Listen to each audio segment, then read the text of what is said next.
Hey, fiiri meesha wax ka bilaabo moogi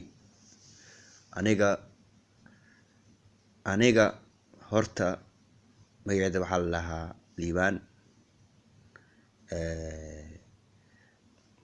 Maanta Soomaaliya ma ku nooli dhib ma lahan haddaa ugu nooleen waxbarasho ma ku soo barnin Soomaaliya, ma ku soo barnin iskool, ma ku soo barnin dugsi, ma ku soo barnin anoo yar dugsi ugu dambeeyay markaas ay ahayd markii dugsiga igu dambeeyay anoo yar wax baranaya markaas fiicneed. Laakiin markii Soomaaliya halawday oo Soomaaliya dagaal ka dhacay oo Soomaaliya markaas oo dhibkeeda badan tahay Soomaaliya way ku dhimatay meeshaas. Markii hooyo dhimatay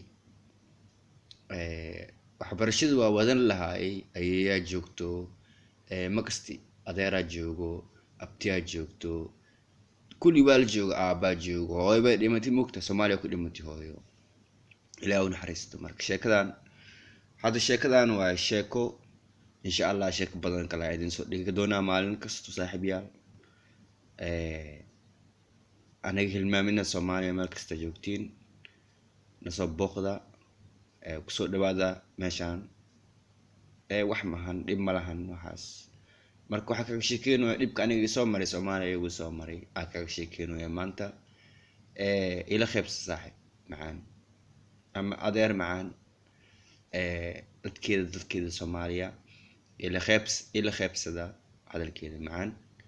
Waxaa idinku dhaafaa nabadgelyo insha Allah.